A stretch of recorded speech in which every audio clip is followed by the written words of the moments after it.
Hey y'all.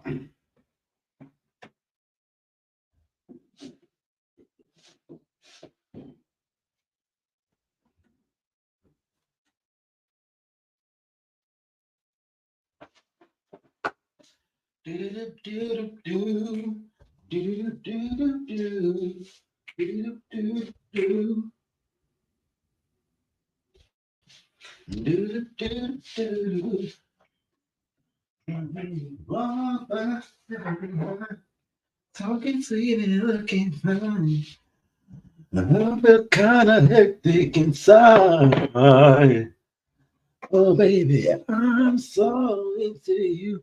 Darling, if you only knew all the things that come to my mind.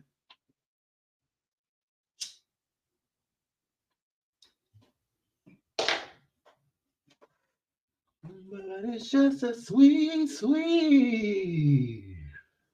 Oh,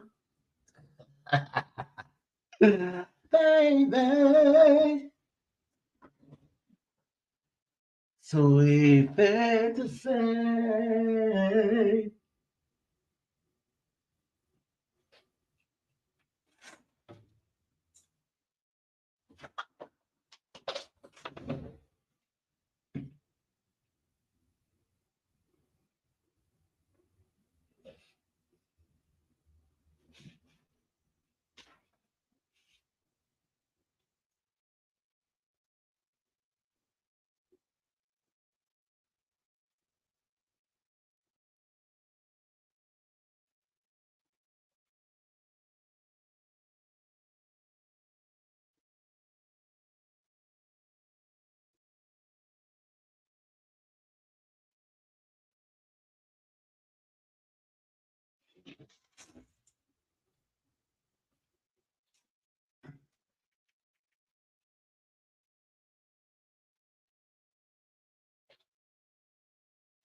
Hmm.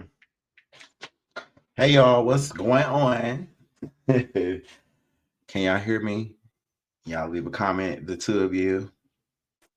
I am here to watch this phenomenon going on TikTok with this lady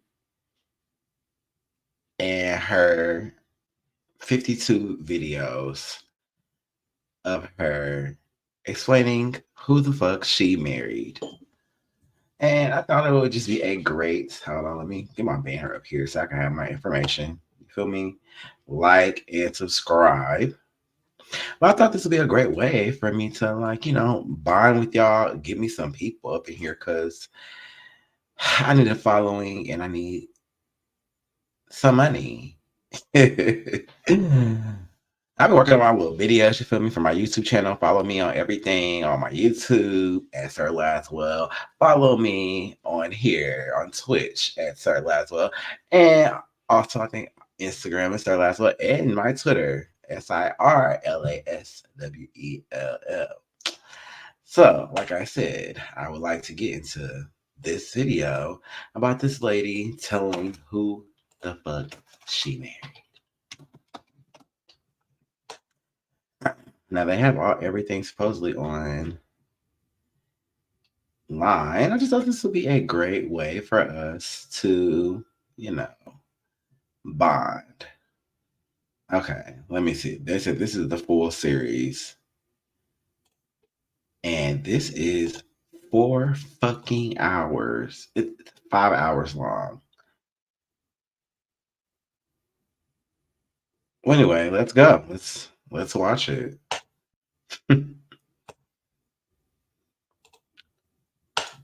Stop all day talking. At the free Master Mentors live event, Yeah. you'll discover why I'm going to get rid of. the cannabis industry is one of the fastest growing business I'm going to do this shit sectors. on YouTube. Yeah. Hi. Here we go. And welcome. Hi. Why you're here? You're here for part of the new series that I am calling Who the Fuck Did I Marry? I'm going Hello. to create this playlist series, and I'm going to tell the story of how I met, dated, married, and divorced a real pathological liar. Um, Mm, this is my introduction slash disclaimer video. First and all right. foremost, I'm going to be truthful, even if it Mm-hmm. makes me look bad. I'm going to be honest, but I'm also not going to be disrespectful to anyone that was involved. I'm not going to use Amen. real names because I don't have their permission to do so. And All my right. sister does not want any sort of litigation. Are you ready to try? Absolutely. I mean, of course you choose to do this with this contraption on your head. That's kind of funny. Um, I will tell you off the top, I have a sense of humor and I have sarcasm. So things that you see me laughing at, none of this is funny. But in order to get through it, I have to laugh. That is so me. I laugh at everything that's not funny. Um, do you guys do that? Because I will say something so seriously and so dramatic, and I'll crack up fucking laughing afterwards. It's just how I've been a long time, I guess. Try to go get that checked out. It's crazy, right? If I cry, I cry. I'm human. I'm a woman. This was traumatic. Huh. Um, I'm going to do the best I can to upload as much of the story as I can, because I know people get so annoyed with the follow for part 4, follow me for part 17. I'm just going to do the best I can to keep uploading the videos each at a time. Okay, get to the damn I'm going story. to go in order. Yeah, I ain't got all that. Yeah, this is, yes, she did go through that. I have no contact whatsoever with my ex husband in any way for Okay. 2 days. But what I can tell you is, even if you don't necessarily see a video, I'm probably recording it and then I will upload it into the playlist titled Okay, man. "Who the Fuck Did I Marry?" All right. Um, what else do I need to cover ahead of time? Because I feel like this video is important to give some sort of context, so that way when people jump into the series, they kind of can figure out, oh, let me start at the introduction video and then work my way through. A lot of the questions that Oh you my all have God. sent me will be answered when I That's start and tell the story in order. okay. Uh, Um, Damn. Everything I'm It's telling so you will be long. Like pre-verified. There, it's so long. I'm not. I would love to skim through this, but I don't want to miss too much. Hold on. are people in my life who can easily verify, yes, this did happen. Yes, he really did do that. Yes, he said that. All right. Yes, she did go through that. I have no contact whatsoever with my ex husband in any way, shape, or form. We do not communicate. We do not have mutual friends or anything that we I'm not where watching we this whole thing right communicate over now. those people. No contact. Okay. I cannot stress that enough because I feel like somebody's going to ask me, do you still talk to him? No. I Mm. ain't seen him. I ain't heard from Oh. him. I Oh. don't want to hear from him.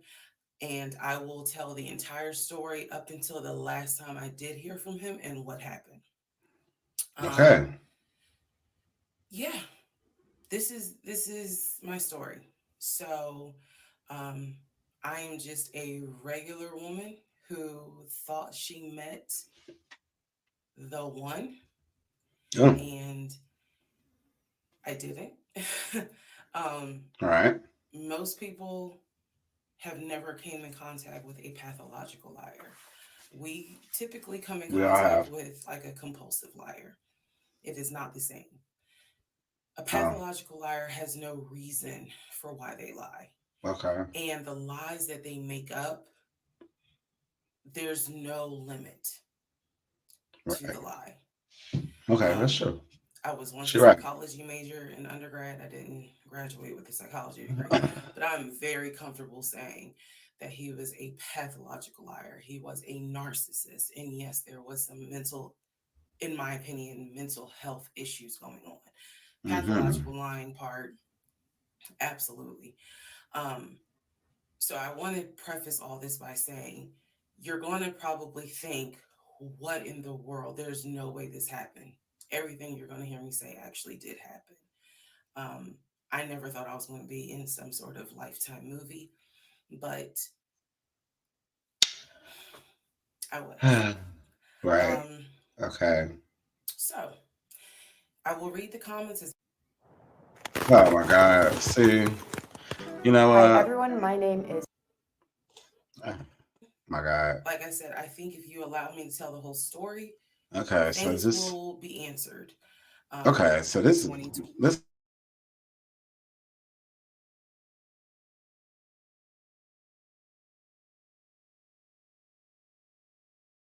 get the part. What the hell?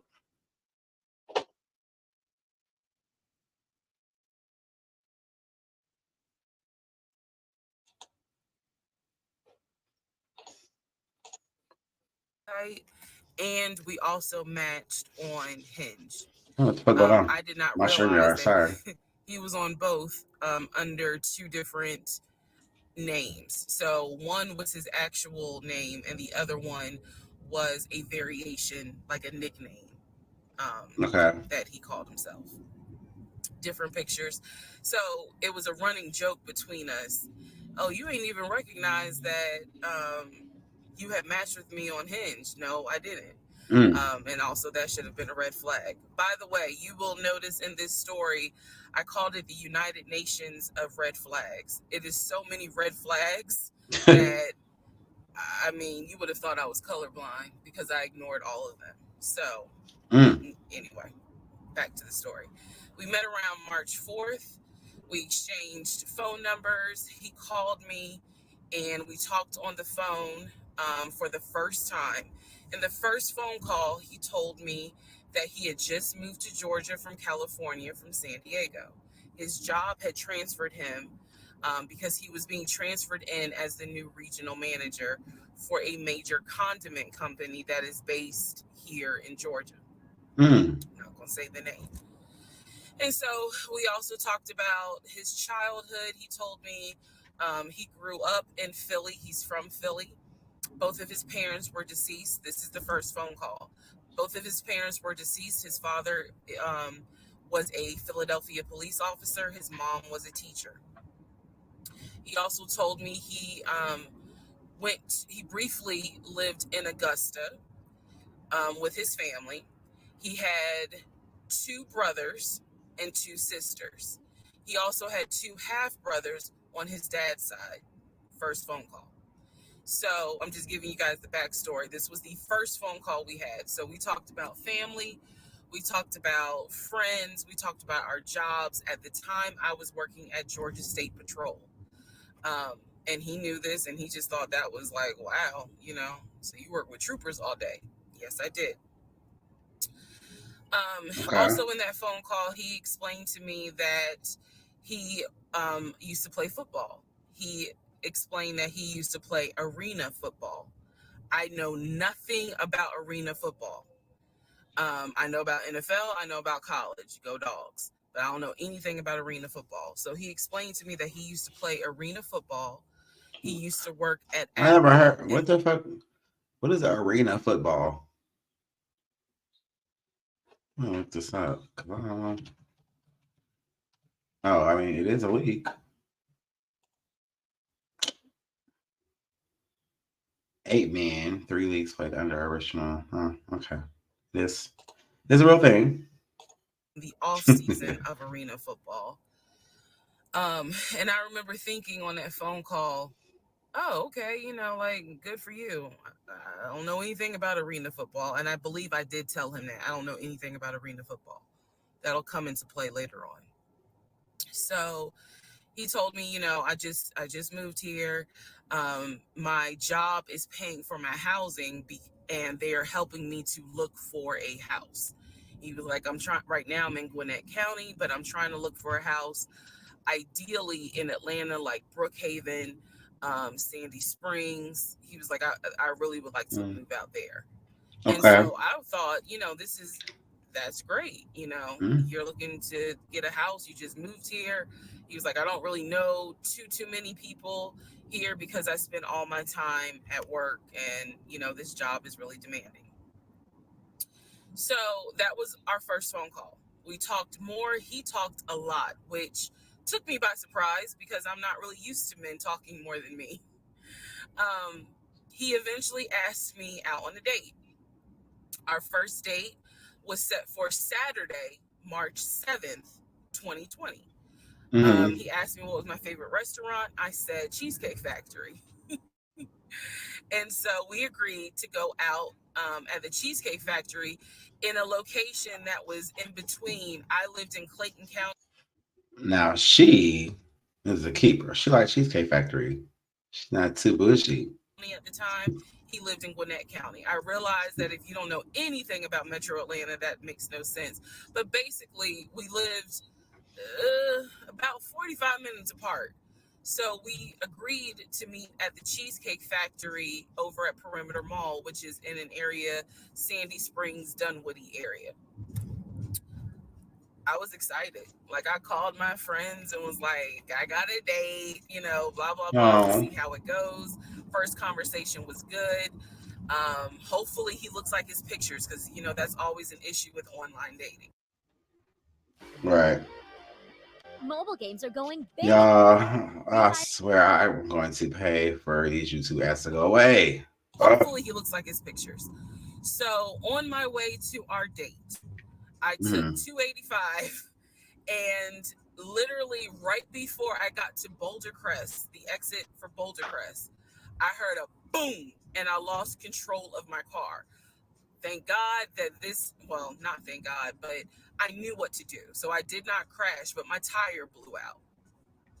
So I called him and I said, hey, I'm so sorry, but my tire just blew on 285. I'm slowly making my way off the exit. I believe I pulled into a Chevron gas station. And I said, I got to get this fixed. I don't know what to do. Like, I'm a damsel in distress kind of thing. He kind of paused. He got quiet and he was like, tell me exactly where you are. Drop your pin. So I dropped the pin and he came to the gas station. Came to the gas station, got out the car, and I was so relieved that he actually looked like his pictures that I was like, oh my God, he's actually attractive. Because he's like Oh, 6'4", 6'5". okay. Wow. Oh, also, man, I apologize. So let me go back to the first conversation. Let me add something. He did tell me in the first phone call that he was divorced. And Okay, that his honest. ex-wife, she had two children, a boy and a girl who were teenagers, young adults. I think the girl was about 20. And he said that he had a very close relationship with his stepkids. But that he and his That's ex-wife had nice. divorced because she cheated on him Oh, out in California. And so coming to Georgia was a new beginning for him. okay. She was still out in California. The kids were still out in California. And so, he was like, I can't stand her, but I still want to be in the kids' lives. I have to put that in there because that will come back later. So this is just setting the stage. Again, that first conversation we talked about family, job, friends, how he ended up in Georgia, me being in Georgia, the things that, I would think people talk about in the first conversation. All right, now back to the tire blew out. So he shows up to the gas station. He changes my tire, which I just thought was the sexiest thing in the world. I know you did. And then he proceeds to say, hey, I found a tire place around the corner. You need to get another tire. Like, you can't drive on this donut. So he followed me to the tire place and then helped me get a tire, paid for it. So I was definitely like, wow. Oh, And so the vibe was he good. putting it on thick. So anyway, I get the tire fixed. We follow each other to the Cheesecake Factory over in Perimeter. We hold hands walking into the Cheesecake Factory. So in my mind, I'm like, this is just this. Oh my God, I had butterflies. Oh, That's the look of a woman who had butterflies. So I had right. butterflies, and we go in. There's a long wait, and so we sit outside and we just talk. And the conversation's great. And this is where he tells me what it is he's looking for. He tells me, I believe at the time he was 42.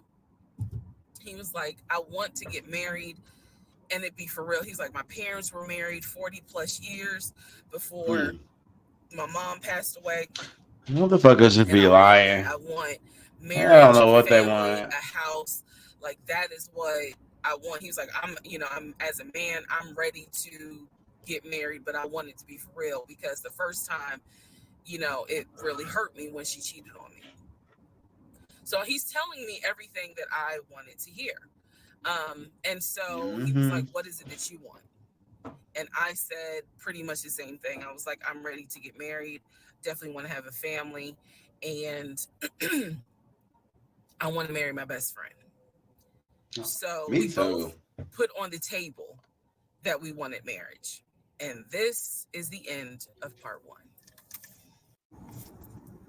All right. Who the fuck did I marry? Part two. So we Oh, both put on the table what it is that this we is wanted. like We trapped in both the had closet. established we were dating for marriage. We were not dating just to date. We were not trying to be friends with benefits and none of that. So the dinner at Cheesecake Factory went really well. We laughed, we joked, we talked about people, which um is kind of up my alley, my sense of humor. It was a good vibe. So at the end of the date, or excuse me, at the end of dinner, we sat in his car and he played this song for me by John Legend. I don't know the name of the song by the time this video posts, I will put the name at the bottom. I can't remember the song. I just remember that John Legend was talking about, I think I met my wife tonight. And I thought it Oh was a Lord, sign. So I was like, oh my God. So not you anyway, all the we ended up time. sitting in the car talking just about life and experiences until about midnight. So during this conversation, he again is telling me how it was, what it Oh my God. was like living in California, how he went out there. He went to San Diego State. He played football for San Diego State. He talked about how, you know, he loved it out there, so he stayed. That's when he joined the company. Um, and then he explained that he also did arena football, but only did it for about 2 or 3 years. He claims that while he was doing arena football, the team that he was on won a championship.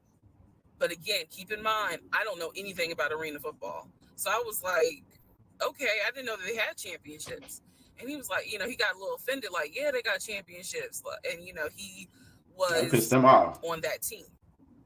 So he talked to me about how he worked at Apple. He worked something in the IT area of Apple, but it within the store. Again, it was one of those. It's like when I tell people I used to work at Amazon. I really wasn't paying much attention to it. Why? So Right. we talked about all that. We talked deeply into what happened with the ex-wife. It's because I asked. He was not volunteering all this information. So in other words, I get very uncomfortable when men start talking about their ex a lot. As you That's not what should. happened. I was asking questions because I was really trying to figure out, okay, are you ready for a relationship or are you Mm. still missing her? So we talked about that. We talked about my exes. That was a mistake I made because I talked about how I dated at one point in time somebody I worked with. That will come back later. You're not supposed to tell nobody And nothing he about your seemed real cool past. about it. He was like, that Nothing. was before me and blah, blah, blah. So the conversation was good. Midnight comes and I go home. Yes, I went home. We ended up As you talking, should. talking, and talking. Mind you, our first date was March 7th. And within about 2.5 weeks, Brian Kemp, our governor, shut Georgia down. We were going to be on lockdown. So during those 2.5 weeks, we talked every day. We went out again at Red Lobster. I remember Red Lobster. But everything was going great. The issue was, where are we going to quarantine? So the question was, are we going to quarantine at his place, which he had like a studio type of situation. Like You it already trying to literally where quarantine he with that was man. staying.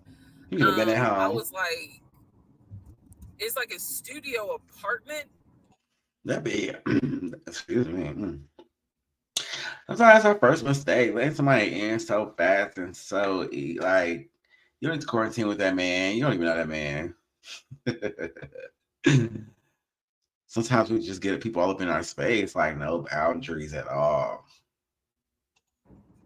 But he kept telling me like this is temporary because I'm looking for a house. Like he showed me the email from a woman who worked at the company where she was out on maternity leave, but she was putting him in contact with a realtor to help him find a townhome or a single family house.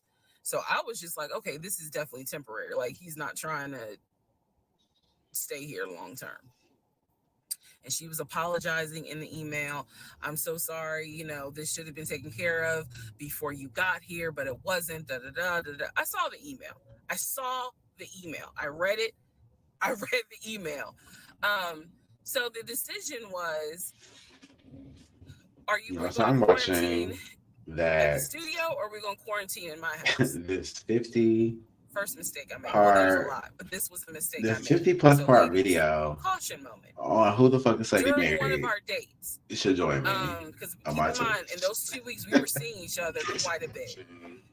Nothing physical or anything like that. Just two people What's up, y'all? I'm who I watching thought the 50 were really part on some. video on All who right, the fuck let's is see if Lady this is Mary going. If this on is going to grow Twitch. into something. You guys should follow He came to my house. and watch it When with he came me. to my house, I'm on I part had 2. a 3-bedroom, 2.5 bath townhome.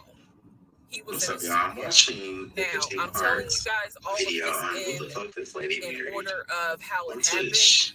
So You guys should some follow. things I'm probably going to insert And watch it with me. what I was thinking I'm on and the part mistake I 2. made. Can I turn this off? No. Okay, I still need that.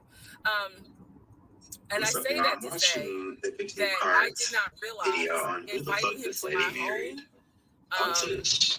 probably You guys made should his follow. eyes go, oh shit, she's a Watch keeper. it with me. She got this 3-bedroom, 2.5 bath townhouse, and I'm in like a little studio. Yeah, let me go ahead and pursue this. What I need to do to quarantine here. The decision was made, quarantine at my house. So the state went on lockdown. He came and stayed with me in my all up in your home. crib. And Love. for the most part, in the initial beginning, it was fine. It was fine. The reason why I hesitate is because I grew up in the church. So for me, it was really like an internal struggle of, bruh, you always said you would never live with a guy unless he was your husband. And now you living with a dude and he ain't your husband. Like, and you moved him like this only a couple weeks. For me because I knew better. And don't come for me. I'm just telling you the way I grew up. It was like that. It was not sitting right with me. But at the same time, I didn't want to quarantine by myself. I did not want to. So I get here it. we go. Quarantine so was he a moved fool. in. We talked about the bills. Let me clear something up that I said in the other video where I said he paid all the bills. He paid all the household bills. He did not pay my car payment, my cell phone, or my car insurance. He paid the rent because my rent at the time was less than $1,000. What's up, y'all? He paid the utility bills. And so when he's telling me that he's a regional manager, I was like, wow, okay, so you got money. And so he paid all the household bills. So my check really was just taking care of me, myself, and I. And I am not, this is where it's not going to make me look good, but it's the truth. It was intoxicating to not have to worry financially about how to pay the bills. It was a wonderful feeling. And so I know it was. I That's how most kind of us like of pushed to the side the moving fact people in. that you shacking up, because it's like, but your page, you don't have to worry right now. Like he's taking care of Mm-hmm. all of April's bills before April even comes, because this was still in Yeah. March. So we're living together, and I'm cooking, I'm cleaning, he's helping to cook and clean, and then we have a conversation about house. Is he still going to buy a house just for him, or is he going to buy a house where it's for us? Because we are going to try to make this thing work, be official, get married, have a family. So the question now on the table is, what are we going to do? Because I didn't want to stay in Riverdale, Georgia. I did not want to raise a family there. I refused to have a baby in Clayton County. So the decision was made, let's start looking for a house for both of us. Remember, he was already looking for a house for him. But then he was like, you know what? We're together. I plan to marry you. Let's look for a family home for the two of us. Mm-hmm. He was like, this is how much I was approved for. That's when he showed me the Chase paperwork. It was a letter stating that and it had the Chase emblem at the top. He showed me a letter stating that he was approved for 700. Oh my God.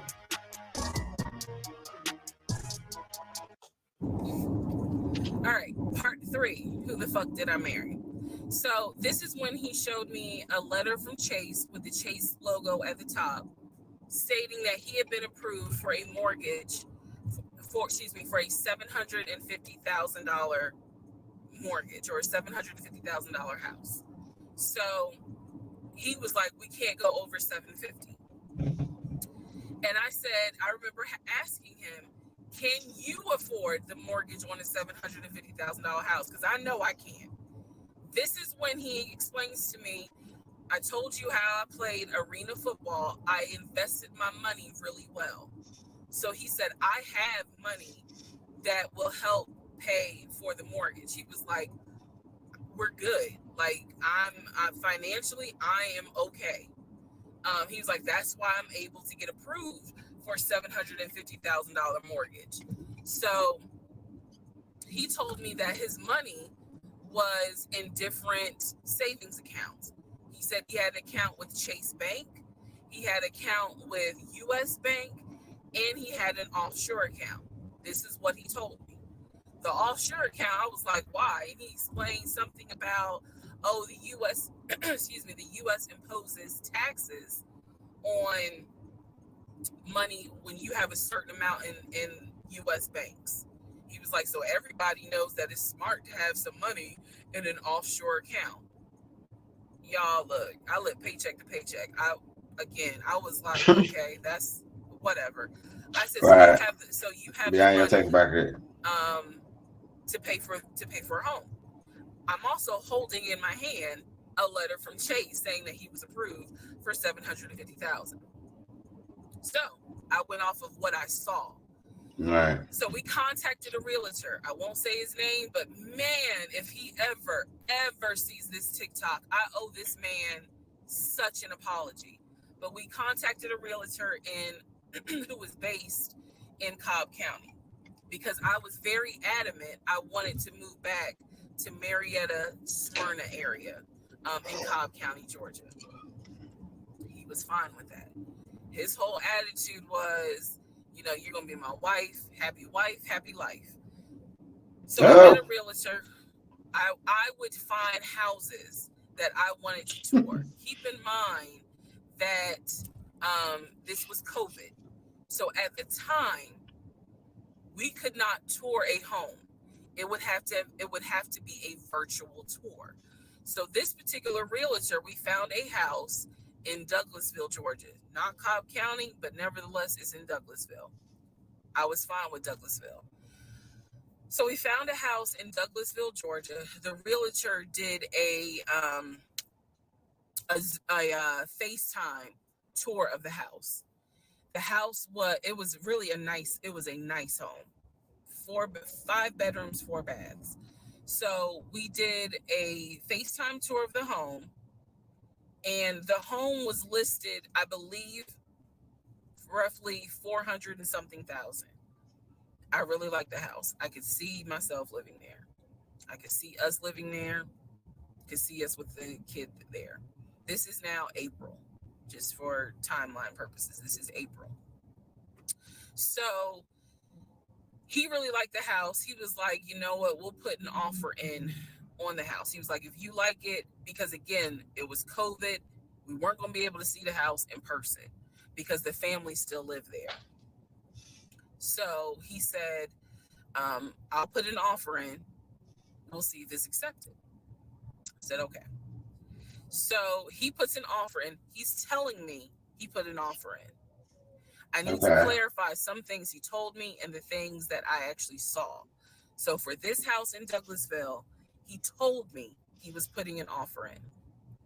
The realtor would call me because one thing that the realtor told us, he was like, if the woman likes the house, typically the house is going to get bought. So he kind of dealt with me a bit more than he did my ex-husband. And again, this is April 2020. This is before we got married. So at the time, he was my boyfriend. So the realtor was calling me and it was like, hey, you know, I put the offer in, and what they're asking for is proof of funds. And I did not know anything at this time about buying a house. So I was like, hey, you probably need to talk to him because right. I'm not Sure getting got the money on the mortgage. Like from the paperwork I saw, it was only in his name. So he called him. I guess they talked. I was not there, but I'm assuming that they had talked. So the boyfriend is coming, my ex is coming home saying, yeah, I talked to so-and-so. I sent him over the paperwork. The offer was approved, and they are going to try to do a virtual closing. First, we got to do an inspection. If the inspection goes all well, then we have to do a virtual closing. He also told me that he put down earnest money on the home. He put down, I believe, $5,000. He said, I just transferred the money over to the realtor's account or whatever, so that it could be earnest money for the house. So I'm just like, okay, great. He was like, so realistically, this is April. We should be able to get in that house by June. Okay, no problem. So this is what he told me. So what he told you. 3 or 4 days later, I get a phone call from the realtor, and the realtor is like, "Hey, I'm just checking to see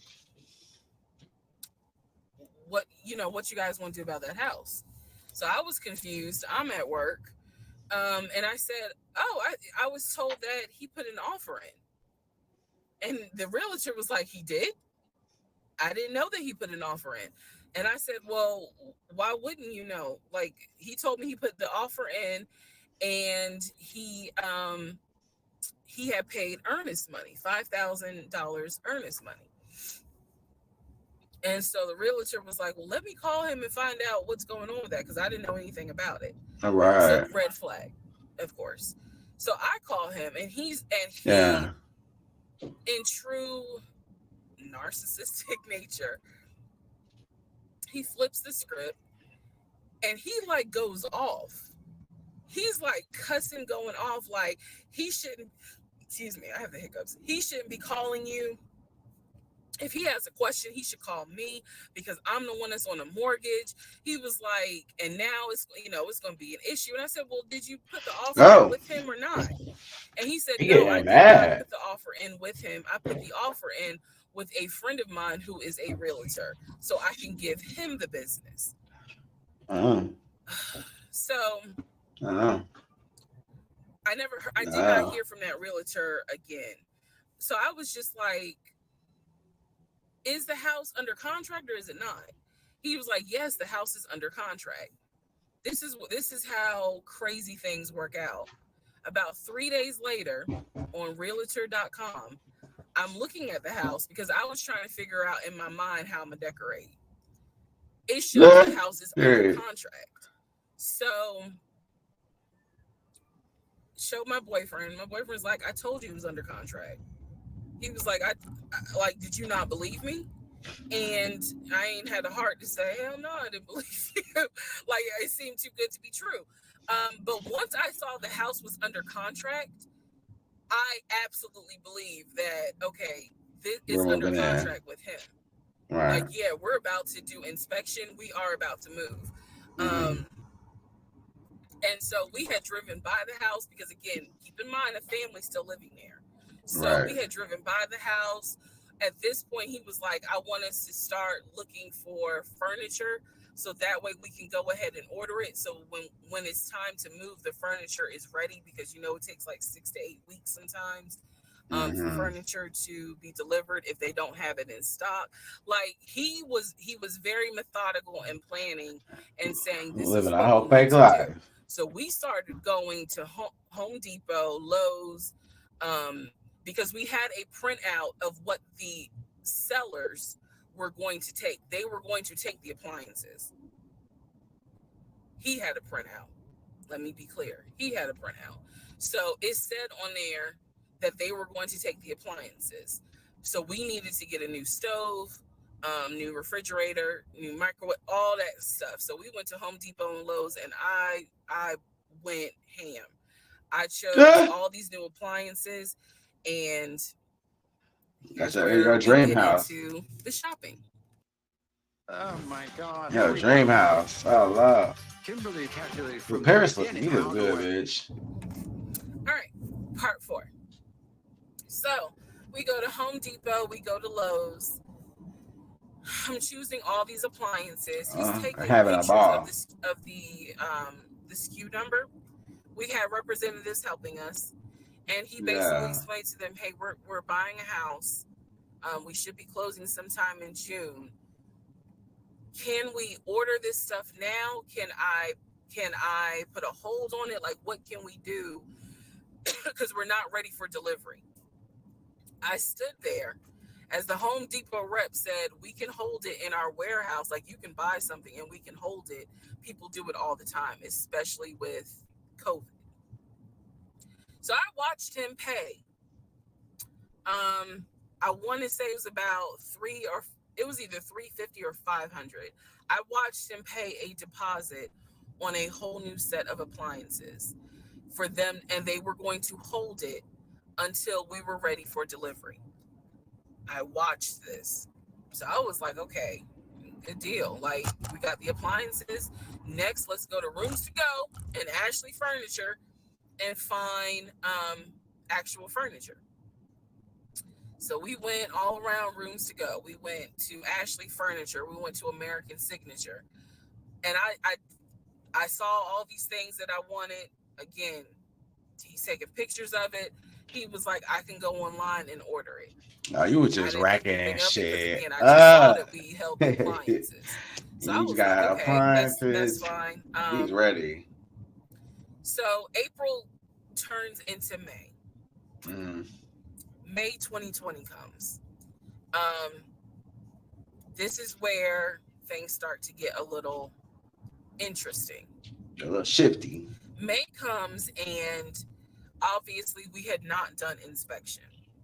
And I'm asking him all the time, what's the deal with the house? He was like, oh, because of COVID, they're trying to get someone to do the inspection. But the guy that it was always something. The guy they had caught COVID, so they're going to have to get somebody else. And he's like 15 houses backed up, so it'll be a while. So at this point in May, I know I look crazy. In this point in May of 2020, I started recording audio diaries. I don't know why. It was something just made me just start recording my thoughts in an audio diary, and I still have them. And I would save them by the date, and I would just start talking about what's on my mind. So I was like, I knew there was something was nagging me, like, but I kept pushing it out of my mind. I was like, you saw this is what I reminded myself. You saw him pay for the appliances. You know the house is under contract. You know that he told you that um he's the one who put the house under contract. Why would, like, I remember saying to myself, why would he lie about that? This is so easy to verify. Why would he lie about that? Have you caught him in any other lie? And at the time, the answer was no. So I Not really was yet. like, maybe you just aren't used to a guy who actually does what he's supposed to do. Like, Ooh, I was that questioning PTSD will myself play and then with you. answering my own questions. So That PTSD will have you go. inspection didn't happen. Around mid-May, I found out I was pregnant. Oh, Lord. May 2020. Oh, When I found out I was pregnant, he was ecstatic and I was like, oh shit. The reason why I was oh shit is because, number one, I'm plus size. Number two, because of my age, I felt like it was probably going to be a high risk pregnancy. And I wasn't married. And that nagged. I cannot tell y'all how much it nagged me. There was a lot of internal struggle in between. My family didn't even know that he had moved in at this point. I told them, that I was pregnant. Went to the doctor. Everything looked good. But again, because it was COVID, he couldn't go in with me into the actual room. So, doing any sort of ultrasound, doing the blood test, because my HCG levels were really high. So the doctor was like, hey, it might be twins. We don't know yet. You're still kind of early, along. Whew, I hope not no They gave me a due twins. date. Tell The me due you had date no was twins, lady. January 26th of 2021. So, yeah, May, found out I was pregnant. So there was now more of a push into, we got to get a house. We got to get the fuck up out of here. I'm not Yeah. having a baby in Riverdale. Okay, nothing against Riverdale, but I ain't having a baby in Riverdale. So we need to find out what's going on with this house. And so he was on top of it. He had an answer for everything. He was like, I'm gonna call and find out what's going on, blah blah blah. He then magically told me about a week later, oh, they're going to do inspection on the house like in 2 days. So I was just like, okay. Keep in mind, I'm taking his word for it. I'm taking his word for all this. So he's like, they're going to do an inspection. Once we get the inspection report back, then we will know what we are going to be responsible for. What are we getting ourselves into? So, I guess they did an inspection. He showed me an inspection report. Only thing that they said that the roof had just recently been replaced, which I remember he was very happy about. And the issues that there were for the house were minor. It was not a bad, because we did have a discussion about it. He was like, it's nothing that we can't handle. All right. Then he said that we were set to close the end of May. We were set to close the end of May. He told me it was going to be a virtual closing. You're probably like, what the hell is a virtual closing? Because again, he's saying because of COVID, people are not closing in the office. They're doing a virtual closing where Well, see, I don't would know. need to electronically Possibly. sign This could be the possible. paperwork. This is what he's telling me. And so he was like, we're set to close like just before Memorial Day.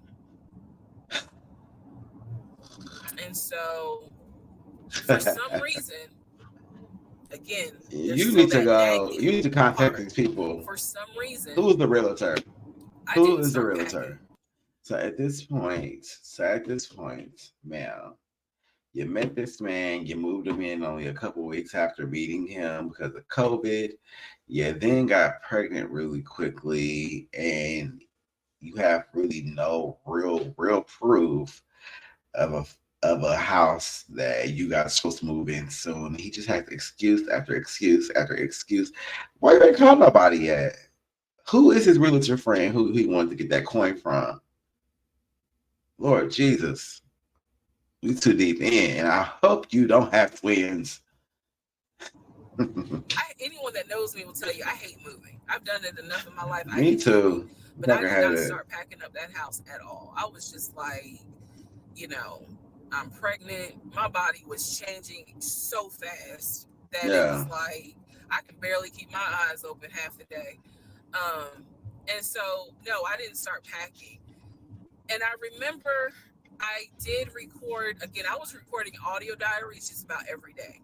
When Uh-huh. something didn't sit right, I would verbally record it in the audio diary because I was like, I don't know what it is, but there's something. That was the theme of our relationship. I don't know what it is, but I know there's something. Um, and so I Right. remember talking to myself in my little prayer What? closet, probably like, what the hell is a virtual closing? Because I again, missed he this said part. because of COVID, people are not closing in the office. They're doing a virtual I went closing back too far. where Sorry. you Just would need to just a little bit. A little electronically minute. sign the paperwork. This is what he's telling me. And so he was like, we're set to close like If just y'all were before Memorial watching, Day. can y'all comment? All right, it's And like so my two for some viewers. reason, Are you guys even real? again, there's still that nagging part. For some reason, I didn't start packing. Anyone that knows You me will tell felt you I it. hate moving. I've done it enough in my life. That I you hate felt that moving, there's something but was I did fucked not up. start packing up that house at all. I was just like, you know, I'm pregnant. My body was changing so fast that it was like I could barely keep my eyes open half the day. Um, and so, no, I didn't start packing. And I remember I did record, again, I was recording audio diaries just about every day. When something didn't sit right, I would verbally record it in the audio diary because I was like, I don't know what it is, but there's something. That was the theme of our relationship. I don't know what it is, but I know there's something. Like you knew something was going on. And so I remember talking to myself in my little prayer closet because that's where I would do my recordings. And I remember thinking, what if we don't get this house? Like, what if we don't get, what if he's lying? No, But seriously. again, there goes that thought process of, why would he lie about this? Like, who makes up that they're buying a house when in fact they're not? And then he's showing Crazy you all this motherfuckers. paperwork. Like, come on, you can't be that jaded that you Right. don't even believe what's in front of you. All right. So PTSD. now we're going to go into part 5. And we probably only gonna go to maybe I'll go to part 10. Can't do everything today. Because this is too much. This is a Hey long everyone, this is story. MDM. She get her coin for this. Okay, part 5. Who the I fuck got did the I story marry? too. So I'm questioning all this stuff in my head out loud on my audio diaries. Yeah. And then once again, I'm like, but look at what he's giving you. Like, he's paying. It wasn't a question about money. It was just a question of, are we really about to move into this house? And Like my haircut.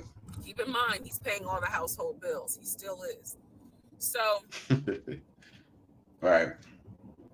we were supposed to close before Memorial Day. We didn't. There was an excuse. There was always an excuse with him.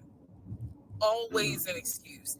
And I didn't know enough about the process to question stuff because I really wasn't involved the way I should have been. And it was Yeah. giving me a lot of anxiety. So I'm We should have pregnant asked with that a kind of lot of questions. We would have been anxiety. talking to the relative because this is your life, girl. And if I'm gonna be 100% honest with y'all, I was not expecting that I was probably going to have a healthy pregnancy because I was stressed. And what I was stressed about is I didn't know what was going on because I wasn't really involved the way that a normal relationship would be involved. Just being honest. So we did not close around. We move now into June. This is now I'm about to going into say. June. Around June 5th, I looked at the house again on Realtor.com. I don't know what made me do it other than, and I don't mean to sound super spiritual. I know that people are like, you may or may not believe in God, but I'm telling you, I believe with all my heart, probably the Holy Spirit was like, look at that house on Realtor.com. You know what? And the Holy Spirit definitely moves that way. You ever feel something in your stomach? Just something. Ooh. So powerful. So I looked at the house on Realtor.com. This was around June 5th. It showed that the house was off the market. And I remember being like, okay, wait, what does that mean? What does it's that gone, mean? babe. Somebody bought it. Ex-husband is telling me we're about to close on the house. We're about to close. It's our house. We got furniture, da-da-da. He's also telling me that he's been in contact with the realtor, his friend, who was telling him, this is what was happening next. Here's what's going on. So the guy that we initially worked with apparently is completely out of the picture. But again, I was not heavily involved. So I'm just like, let me look at the house. I see it's off market. So if y'all are just joining, they had a realtor to find a house and work with the house. And her ex-husband basically said, oh, I got it handled. I put my 5,000 down on it. We're going to sign. We're closing the house, blah, blah, blah. Realtor reached back out to her. He doesn't know anything about any of this money he put down, him signing anything, him doing anything. He basically has been lying about this whole house thing. And it's like it's pregnant. So, he got mad, supposed to cuss that realtor out, said that he was going to give his money and deal with his own realtor friend. So he got another realtor, quote unquote, that she has yet to talk to, yet to ask, but she's okay because he's paying for everything. His name is on everything. So she hasn't worried about it. And now she's probably about to be out of a house with a baby or just. What the fuck does off market mean? Like, now I'm really freaking out. So it shows the name of the real estate agent for the seller. I don't remember her name. I called her and I said, I said, my husband and I, even though I wasn't married, my husband and I were looking at this house at 123 Main Street. And we really wanted to tour it, but now I'm showing it's off market. Is it not available? Or, I pulled that card. And she was like, oh, no, ma'am. The home closed yesterday. It closed June 4th. Again, there are certain dates I just remember. Tell me about your new neighbors. They're black. There's just something real strange about her. Oh, side note. Y'all want to see this movie? Next thing you know, we have criminals. I don't know. I don't want to see it. A racist. I couldn't. And that's wig she got on? Absolutely not. My name's Karen. Absolutely not. I can't, because. And I said, oh, it closed June 4th? I was like, really? And she said, yes, ma'am. She was like, I don't know. I'm just so mad because you recording this with this thing in your hair. Sold the house, and I was like, oh man, okay. Well, I said my husband and I really wanted, we love the pictures of it, and we're getting ready to start a Let me family. back So I would up. have loved to have been able to, I don't remember her name. I called her and I said, I said, my husband and I, the home closed yesterday. It closed June 4th. Again, there are certain dates I just remember. And I said, oh, it closed June 4th? I was like, really?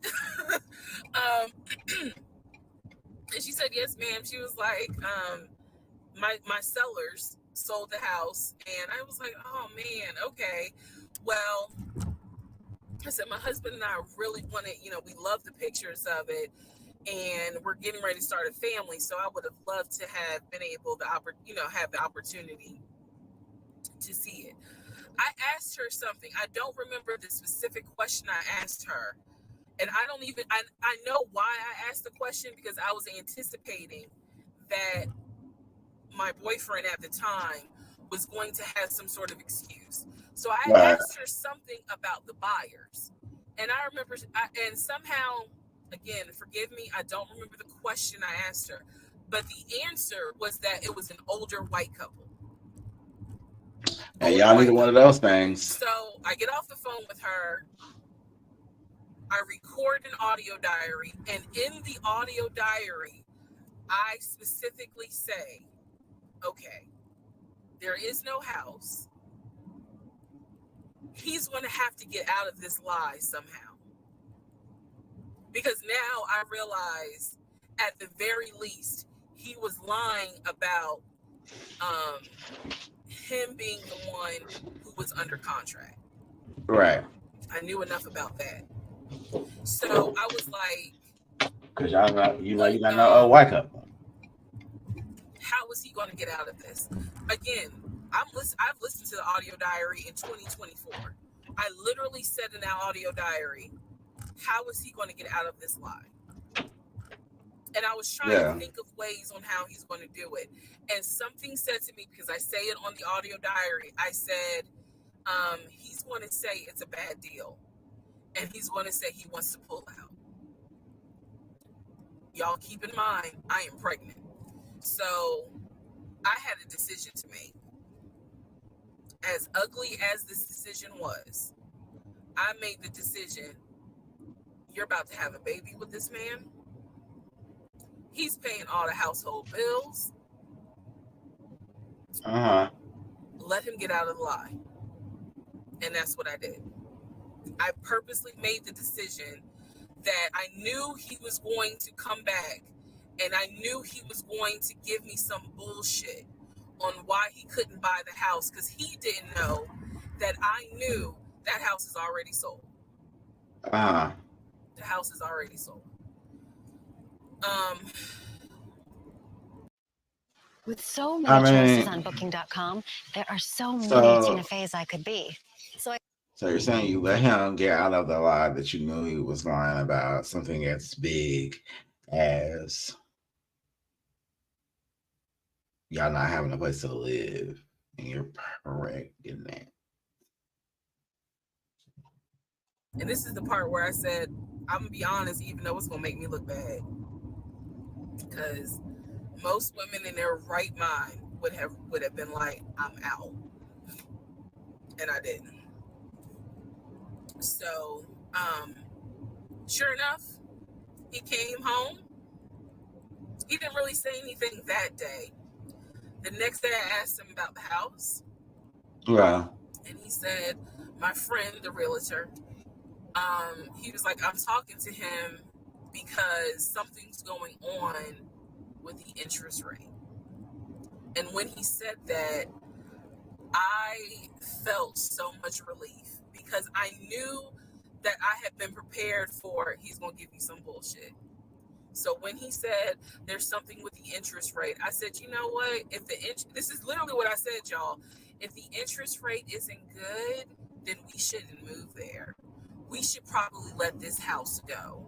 We should cancel whatever furniture we ordered, or, appliances, and let's just look for another house.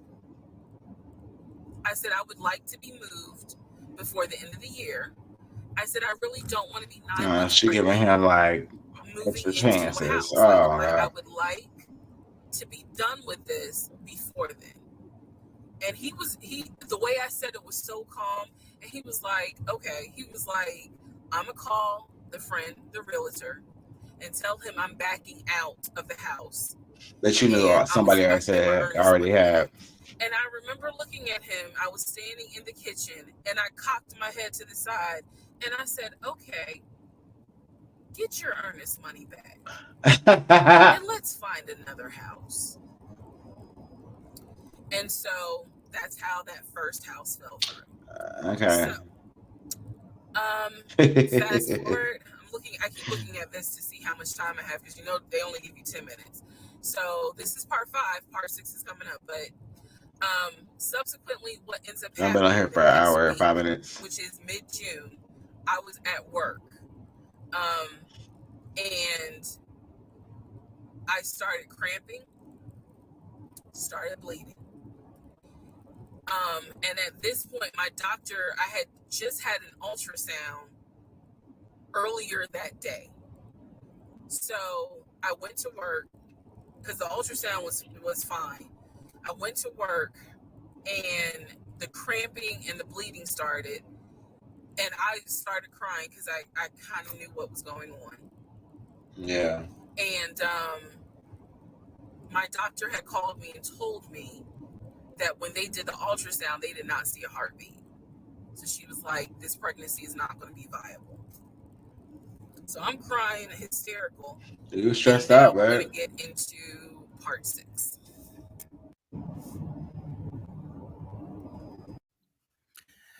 Okay, so this is part 6 of Who the Fuck Did I Marry? So where we left off. So obviously, my doctor had called and told me there was no heartbeat. The pregnancy was not viable at that point, and I was cramping and That's spotting sad. at work. Went into my best friend's office and immediately started crying. She was like, "What's going on?" And I said, I told her what the doctor said, and she grabbed her keys, grabbed her purse, and was like, "Let's go. I'm taking you home." On my way home, I called my boyfriend and told him what the doctor said, and he was like, "I'll meet you at home." So he was coming from Duluth, went straight home. And so about 24, 48 hours later, I had a doctor's appointment, and my doctor gave me 3 options. First option, let everything happen naturally. Your body will expel the fetus on its own. Second option, you can take a pill which will induce expelling the fetus at home.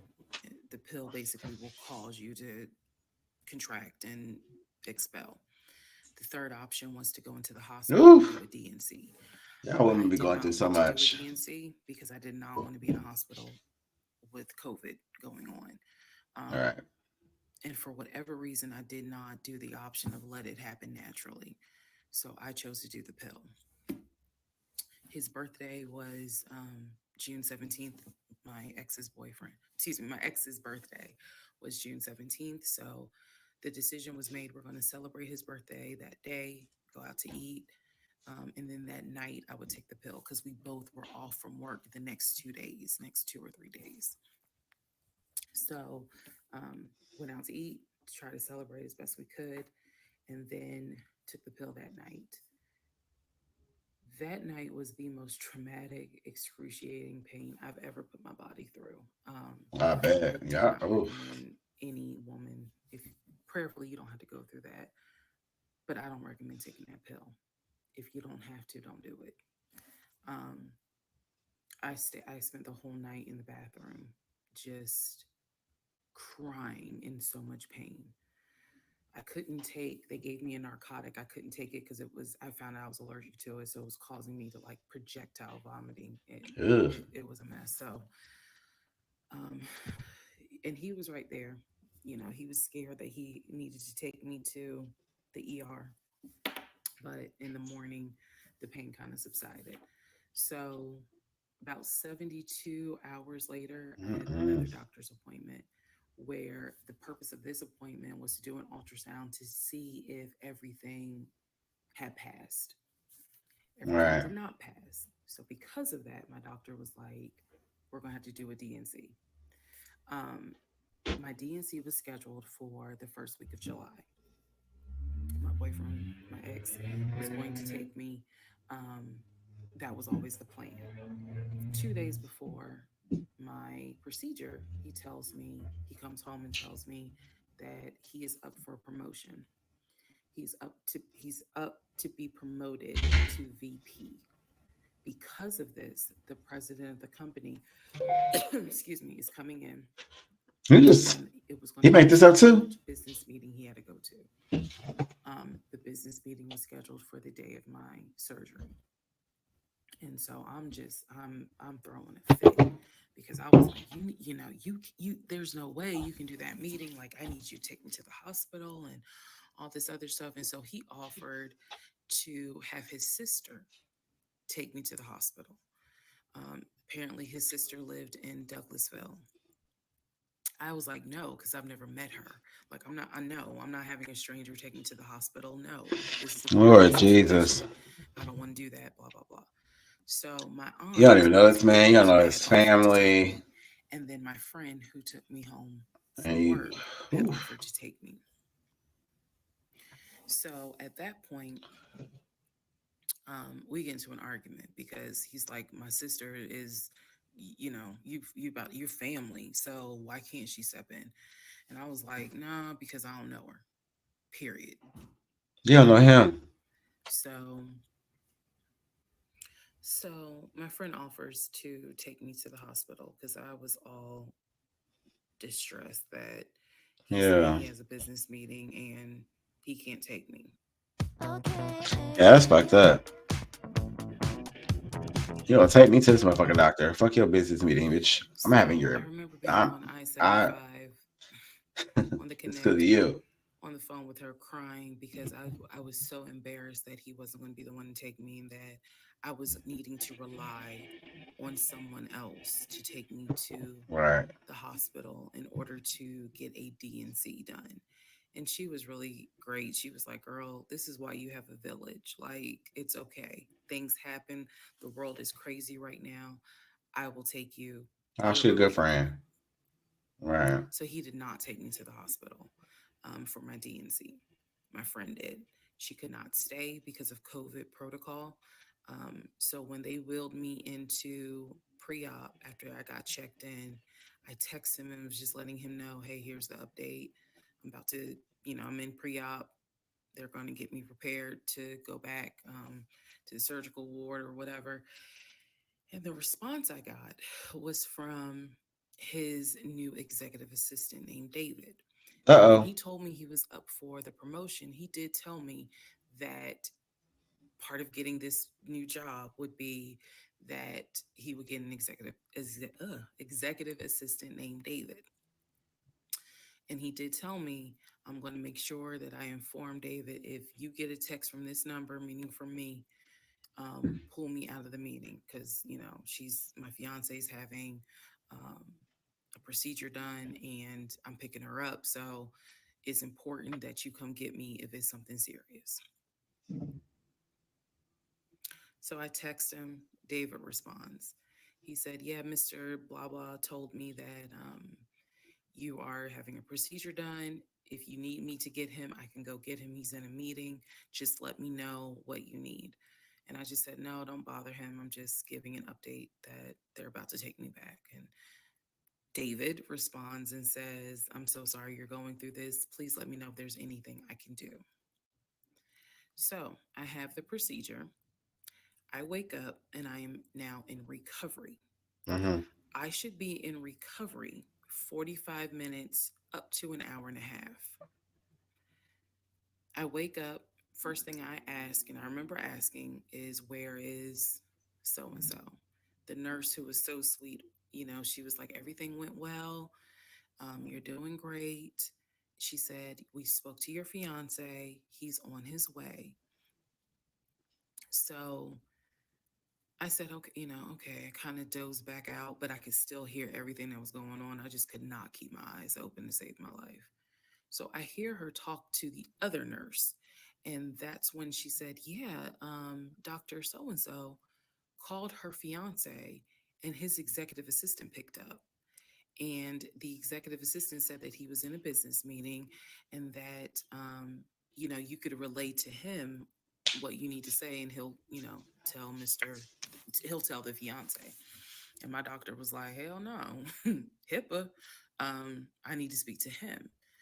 So apparently, my fiance called the doctor back about 30 minutes later, and the doctor informed him she'll be ready to be discharged in about an hour. You can make your way and come pick her up. He said he was on his way. He was on his way from Duluth to Atlanta, which is not a huge distance, but the time of day, one thing about Atlanta, there's always traffic. Mm-hmm. So he should have been there within the hour. I should have only been in recovery an hour and a half. Let's go to the next part. How long were you there? Part seven. Who the fuck did I marry? So I should have been in recovery at Northside Hospital for about at most an hour and a half. Subsequently, I ended up being in recovery between 3 to 3.5 hours. The nurses kept calling my ex, asking what's the status, because they were actually getting ready to do a shift change. So they kept calling, asking, what's the status? What's the status? Like, where are you? I want to say that they called a total of 3 times and they spoke to me So twice. boring. Um, so at this point, I knew that they were all like, where is her? Where is her fiance? Like, what is going on? He said he was stuck in traffic, and so he was making his way there.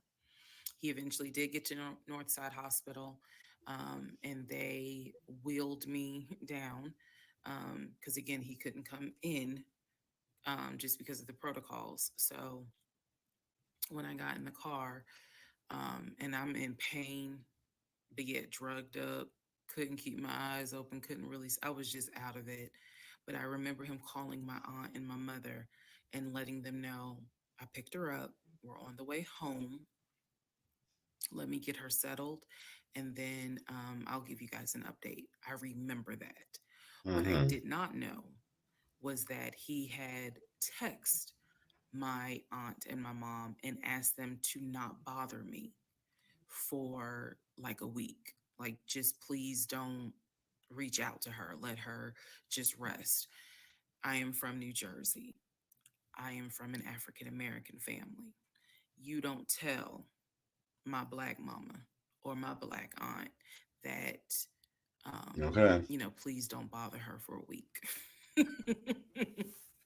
I didn't know this at the time, but I'm just interjecting that part. I'm trying to stay in the timeline, but he did apparently do that, and my aunt was like, "Well, I will fuck you up." Anyway, so go home. Um, he waits on me hand and foot. I recover. Just needed about 24 to 48 hours to just get my mind right.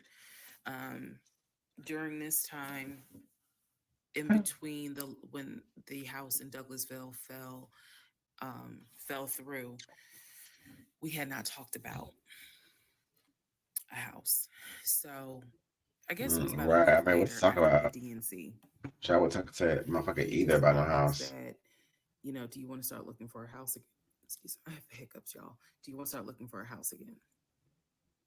Because of what happened with the house in Douglasville, I felt like I was smarter this time to say, I want to be involved in every aspect, because I don't know what the fuck happened with that house in Douglasville. But what I do know is that You know what he happened. lied to me.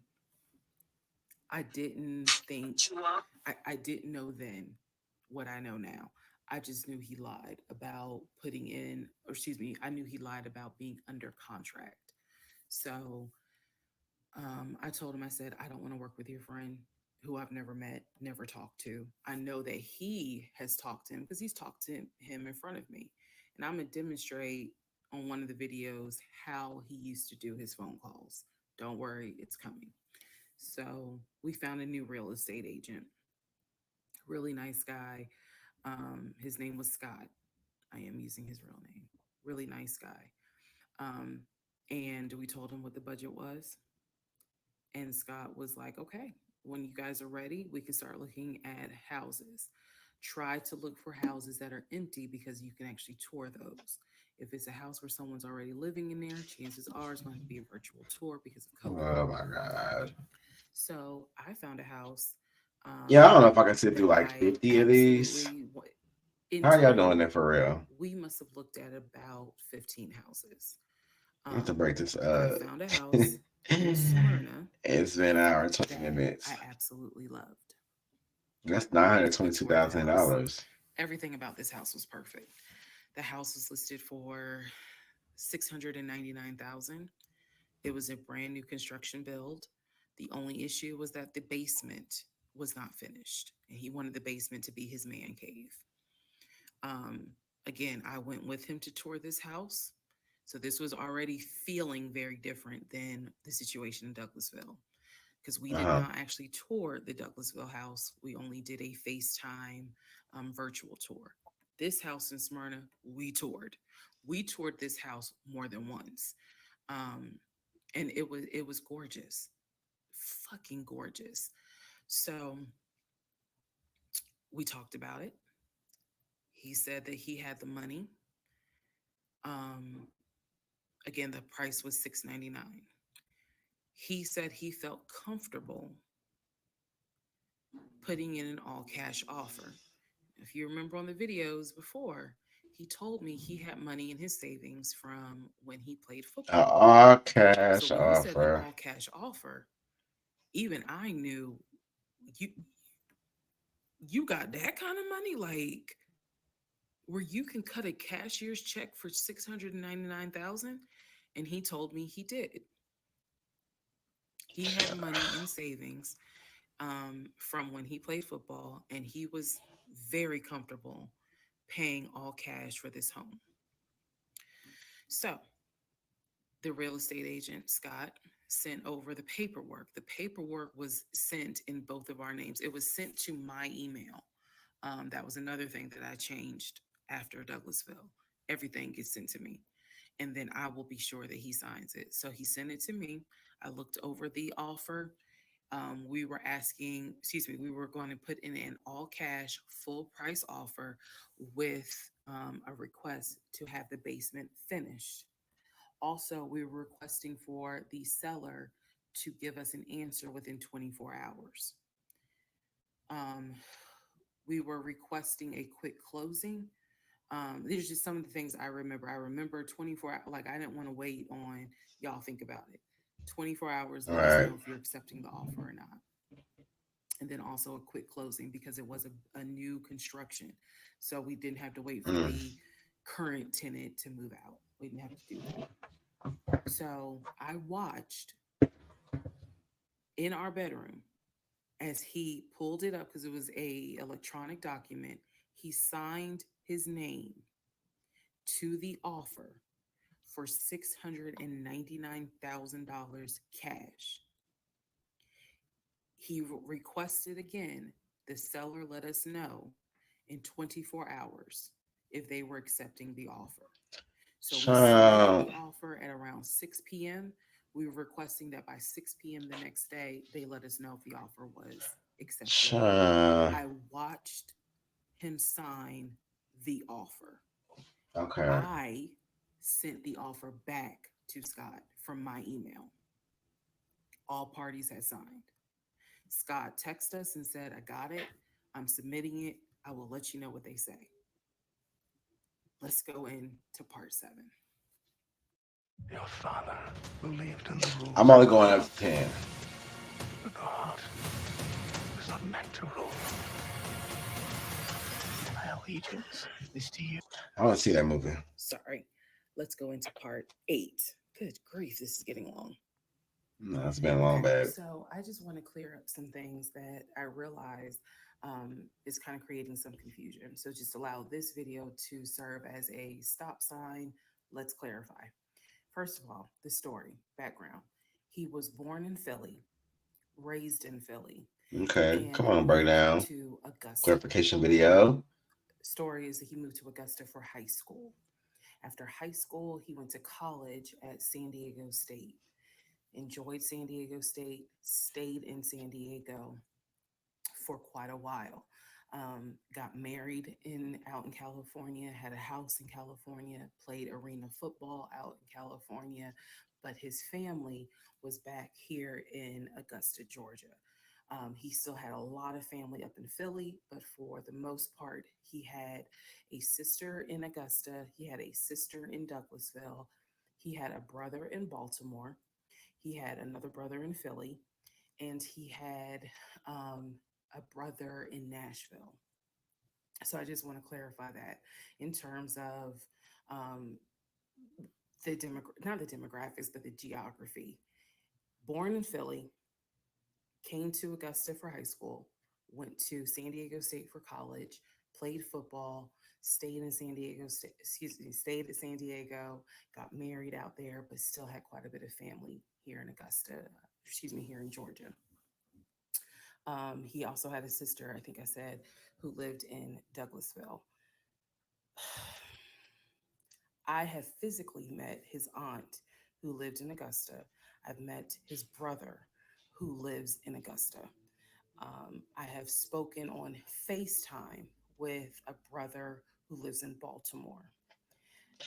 And then I will demonstrate how he used to talk to the brother that lives in Philly. That's coming up. You haven't missed that. In terms of the proposal, you did not miss the story of the proposal. I simply didn't want to share it because it was embarrassing. Basically, he gave me three ring options. We went to a jeweler at the Mall of Georgia. Mm. He had me pick out three rings.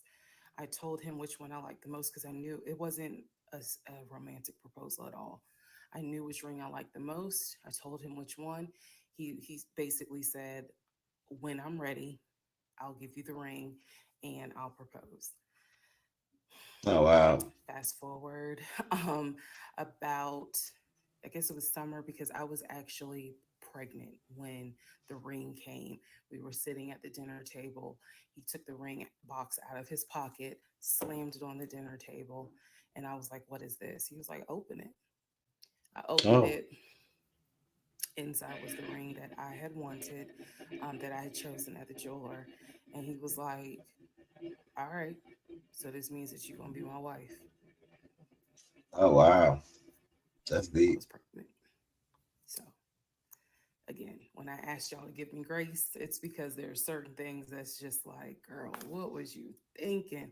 Trust me, there's no excuse. Um, so there was never a, will you marry me? It was more of a, we're living together, we're having a baby together. We need to get married Basically, let's because just do the this. backstory also was that his dad was a retired police officer, but at one point his father was a pastor.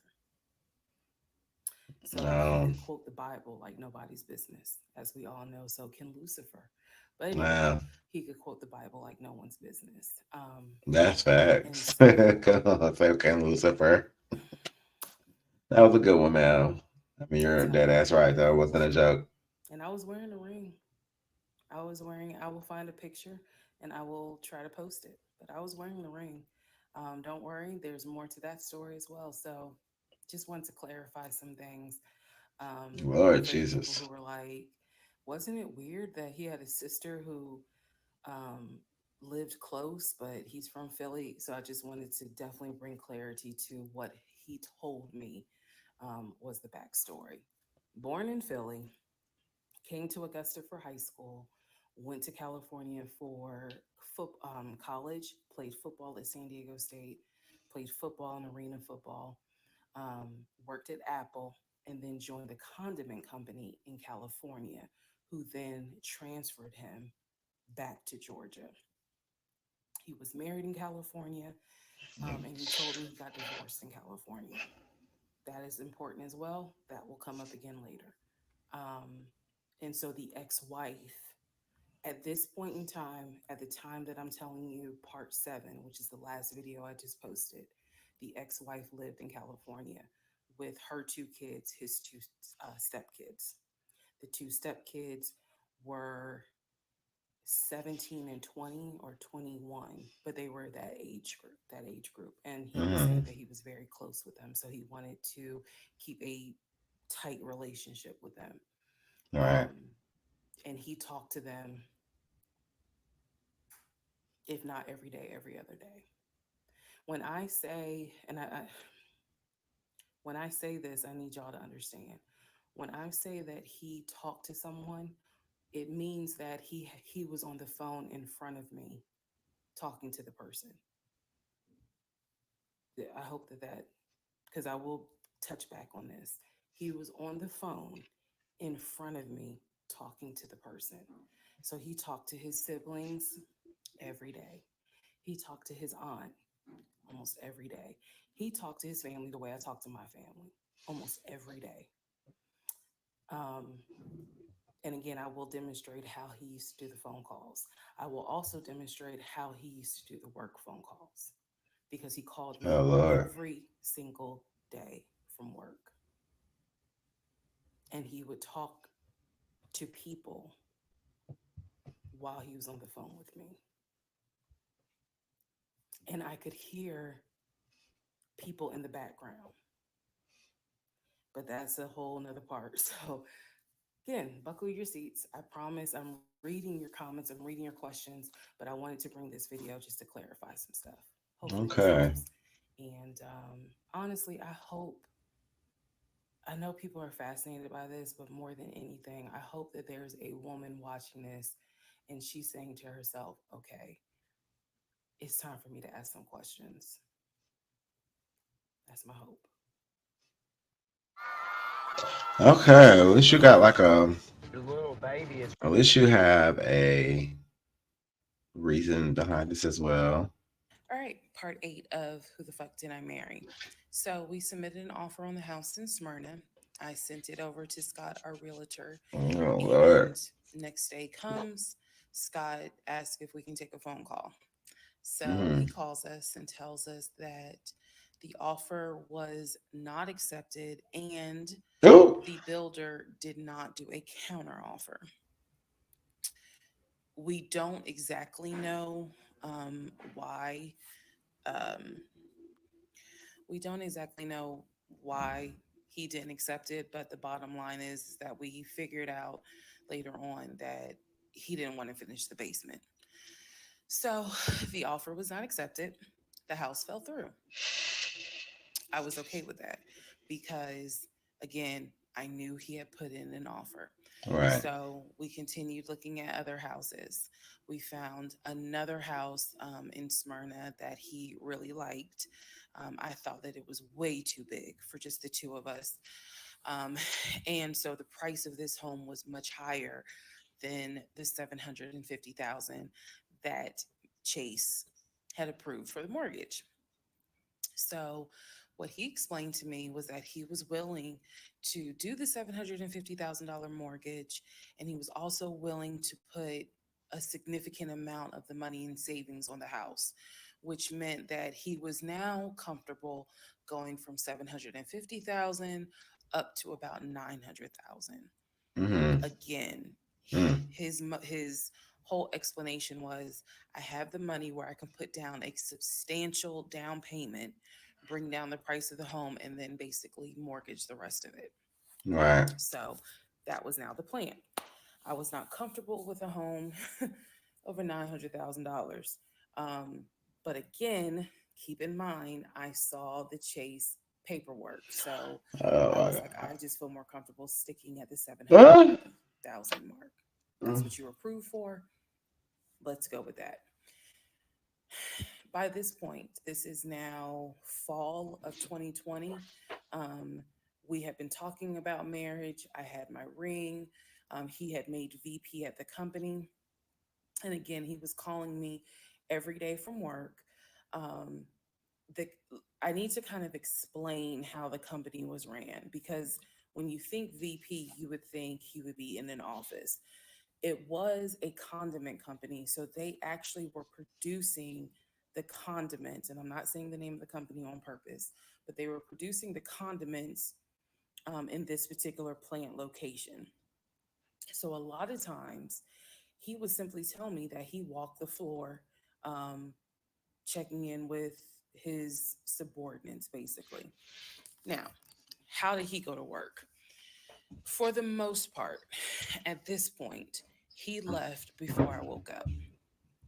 However, pretty much he wore dress pants, kind of like a dark navy blue cargo pant, Mm. and he had a polo shirt with the company logo on it. What I saw a lot of times is that he would not wear the polo shirt to work. He would wear like a company t-shirt. He would wear rubber sole shoes and the navy blue cargo pants. I Yeah. didn't think it was a uniform, but it reminded me of what someone would wear when I worked at Amazon. If you're going to be doing manual labor, he didn't go to work sloppy looking at all, but it definitely was not suit and tie. Nowhere near suit and tie. It is fair to note that outside of work, he was a man who he loved to dress. He loved to wear the latest Jordans. He loved to collect watches. He collected a lot of Invicta watches. Um, Mm. he he loved to collect hats. He wore hats, baseball caps everywhere because he didn't like the shape of his head. Oh my Um, god.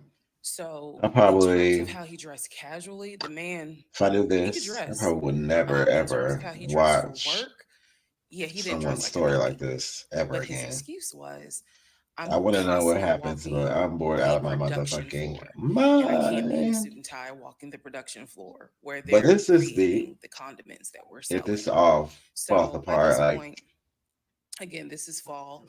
if this guy is acting, if like he's making all of this stuff up, We're oof. still looking at houses.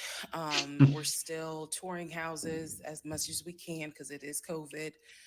We had found another house that we really liked and a house that I Yeah. really truly wanted to put an offer in on. This was now going to be the second house that we put an offer on. He put in the asking price, I believe, was about 700,000. He put in under asking an offer for about 650,000. I'm guessing, but I'll try to find the house and put it on the story. Um, the reason that that house fell through, we found out that the home was sitting on a septic tank. We found out that the septic tank had an issue, and it would have taken about $15,000 to $20,000 to fix the septic tank. The sellers were not willing to fix the septic tank. Personally, I didn't really care for the house that much. I'm the one who was like, I don't really want it. So even though we put an offer in, we had 24 hours where we could pull our offer back. And so we did. Once we found out, I believe it was in the disclosure. And if you're a realtor, please feel free to tell me if I'm using the wrong terminology. But I believe it was in the disclosure that they told us the septic tank needs to be replaced. That's when I was like, nah, I don't want that house. Um, so we pulled out. The house Okay. fell through. And so I was fine with it because, again, I was heavily involved. I saw him sign the offer. I knew every step of what was going on. Our real estate agent, Scott, was amazing, but you will see when I get to it where he made a mistake as a real estate agent. So, house number two fell through. We then moved on, saw a few more houses, and then we get to house number three. I'm going to pause talking about the houses because now I need to introduce what happened with the cars. Stay tuned. Okay, I can only do like one more part. All right, part 9 of Who the Fuck Did I Marry? So we're pausing on the house stuff. Let me tell you about the car. So when I met my ex-husband, I was driving a 2012 Nissan Rogue, fully loaded. It had quite a few miles on it, but it got me from A to B. It was in good condition, but I was upside down in the car. He was driving a 2018 Ford Taurus, sport mode. I know he had a sport mode on the car, and I love driving that car. When he told me how he was a regional manager, he told me that one of the perks that came with the job was that he would be getting a company car. And so we spent time going to Range Rover of South Atlanta. We spent time going to Jaguar. We spent time going to BMW. We spent time going to Ford, which was on Mount Zion in Morrow, if you all are familiar with that area. He test drove a whole lot of cars. In the end, he decided on a BMW sedan. I was there when he test drove the car. I got in the car with him. I loved it. And he explained to the salesperson, I'm getting a company car. I need to get a printout of the full price of the car, tax, tag, and title. Because what my company is going to do is wire over the money for the car. The salesperson was like, okay, apparently that happens a lot. So he gave him a printout with the tax, tag, and title for the car. In front of me and the salesperson, he called the person in the finance department for his job. Obviously, I have no idea what this person's name is, but he called the person. He explained to them, this is the amount of money. He said the president of the company, so-and-so, has authorized for him to get a car, not spending more than, I think, $90,000 tax, tag, and title.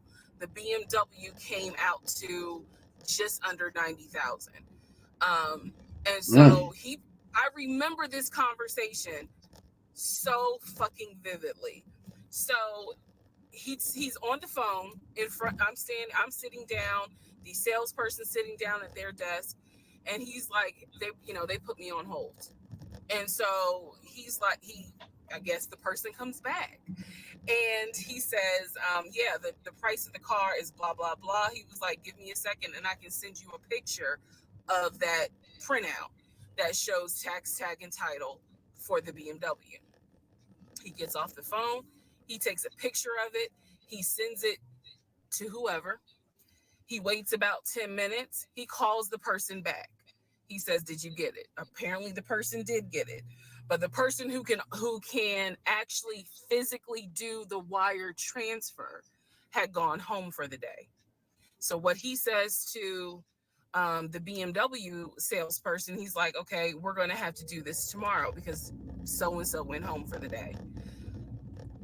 I don't know who the salesperson is. I can only tell you from my viewpoint what I thought. I had no reason to think this was a lie. I really didn't. Because again, you got to please keep in mind the circumstances that all of this is happening. We're inside the dealership. We're sitting at the desk of this person. He gave us the printout. He's on the phone, doing business, basically saying, look, this is how much money the car is going to cost.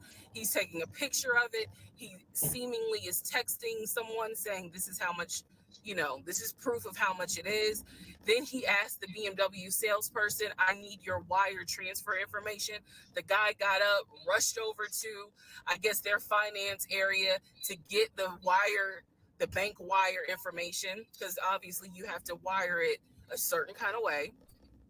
Rushes back over, gives it to my ex-husband. My ex-husband's like, okay, first thing in the morning, we will get this wired over, and then, I'll come and pick up the car.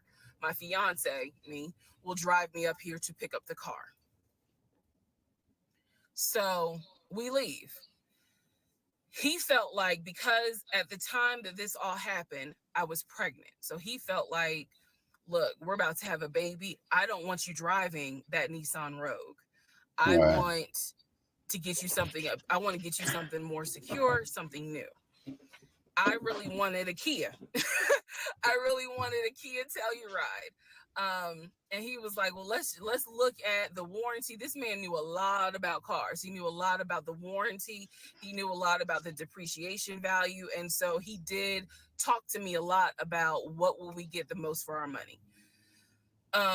We test drove, when I say we, I test drove a Kia Telluride, a Kia Sorento. He didn't like either of those. He had me test drive a Ford Explorer. He didn't really care for that. Then came time where he really wanted me to get a BMW. He really wanted me to get a BMW X5. So he took me to Global BMW Imports, which, if you know anything about Atlanta, it's off of Cobb Parkway, but you can see it off the highway. I believe 285 is where you can see the Global Imports BMW dealership. He took me there. He had me test drive an X5, an X6. He also had me test drive I think I'm gonna get the numbers wrong, a 525, which was a sedan. I did not like that. I wanted an SUV. I loved driving the BMW. He also had me drive an M Series, test drive an M Series. So he was very adamant that I should get a BMW. The reason being is because, according to him, he had a BMW in California when he lived in San Diego. He had a BMW that he loved. It was a white BMW. He showed me pictures of the BMW. So he showed me pictures of this white BMW that he had, and unfortunately, the car got totaled about 2 months before he moved to Georgia. So he had received money, not a lot, but some money to get another car, and he used it to get the Ford Taurus because he was like, I just need a car that's going to get me from A to B until I get into a house and I'm much more settled. For him, he was like, I'm really giving myself 60 days to get settled here in Georgia after moving from California. But then Now, if you're building wireframes, the word right before the content is of utmost importance. How was y'all watching all of this? Again, that's the story. So he had me test drive the BMW. So much so, I loved the BMW. Loved it. I wanted a dark blue BMW with cognac interior. Okay, that sounds sexy as hell. And I wanted an M Series.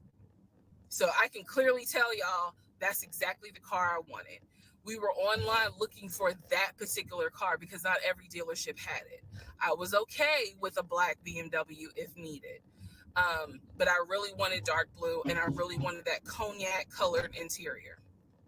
So he felt like, I want you to consider all of a sudden an Audi Q8. Let's just see how you like it. If you don't really like it, then we will go back to the BMW. I cannot tell you why he switched up. I can't. But I can tell you he took me to an Audi dealership on Peachtree Industrial. He test drove an Audi and I test drove an Audi Q8. I loved the Q8. Loved it. But I was tired of test driving cars. By this point, I had test driven so many cars. Our weekends were spent either looking at a house or test driving cars. And I was picky, I will admit that. So he had me test drive the Q8. I really liked it. I finally just told him, look, I'm good with either the BMW or the Audi, because I'm tired of test driving cars. Okay. He told my family he was buying me a new car because, keep in mind, let me let y'all know. He had met my family initially on Zoom because, again, we were locked down. He had met my family. He also had met my family in person because at this point, it was like, look, if you're not showing any symptoms, maybe we can do family dinner. And so we had. So he had met my family in person. Okay. And now we will go ahead and move towards part 10 of this series. Okay. Okay, part 10. My last 10 minutes. Okay, had to sneeze. All right, so at this point, I had test driven all these cars. Kias, Hell, he even had me test drive a Nissan Murano, but the main two were BMW and an Audi. He had told my grandfather he was getting me a car. He had told my aunt he was getting me a car. That he was going to, he was like, she's going to be my wife. I want her to be in something secure. So my family was really like, wow, wow, who knew that he had this kind of money? And so I hated the fact that he did that, because anytime he got around my family, here's another red flag to put in the United Nations of red flags. He would always talk about money, and he would always brag. I never realized it in real time. I didn't realize it until I was out of the situation. He always bragged about the fact that he could fight, the fact that he had money, and the fact that he played football. Those are the three things he always bragged about. Ooh. Back to the cars. So I told him, I was like, pick That's one. what you like about the BMW and the Audi, because you said you buying it. So pick one. So this man chose the Audi. So he takes me to the dealership. I wanted a white Q8.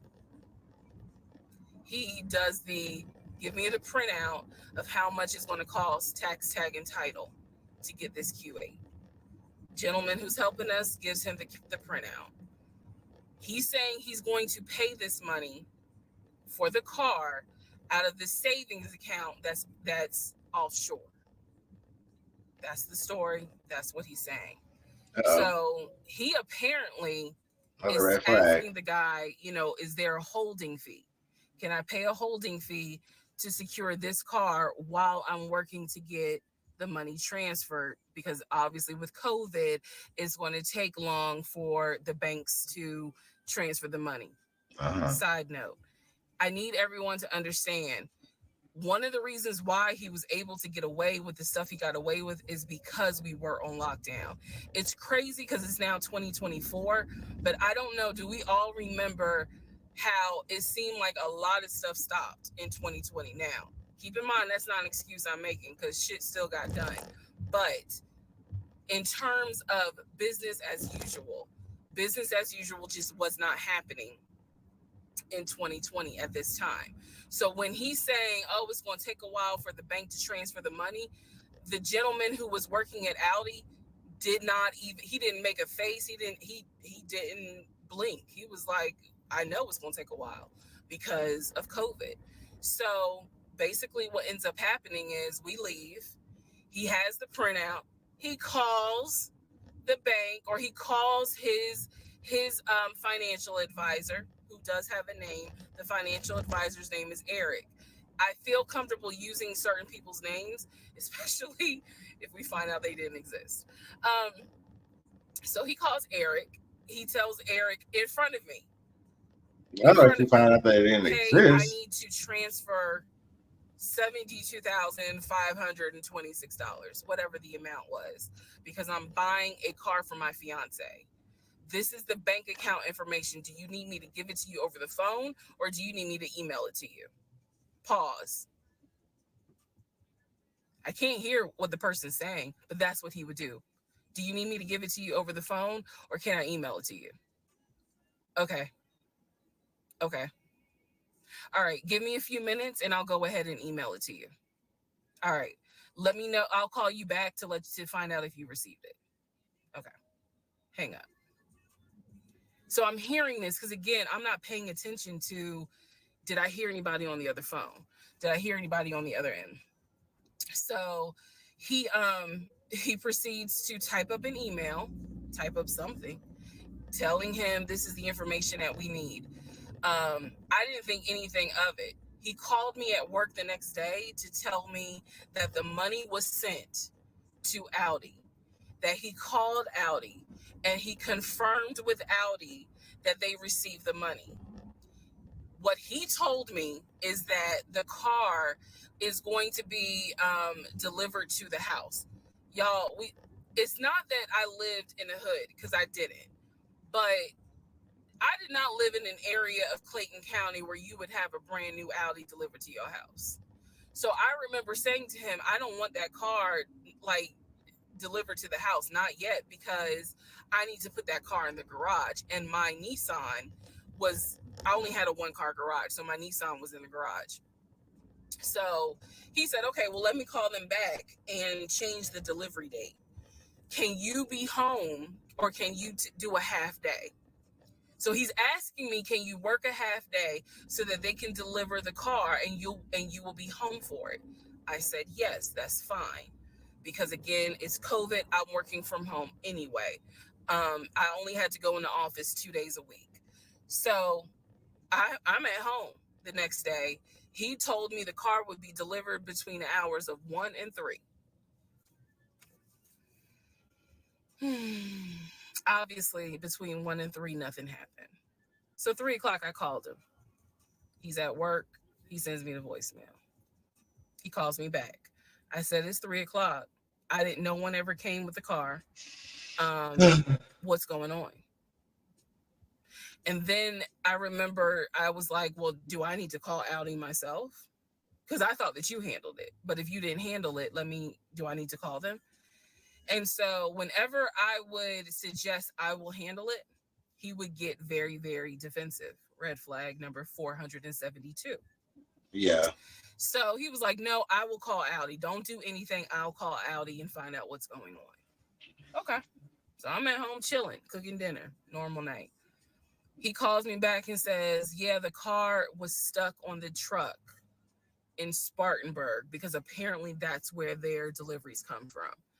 So when he told me this, I was in the kitchen laughing because by this point, I will be honest, and I told y'all I'll be honest even when it makes me look bad.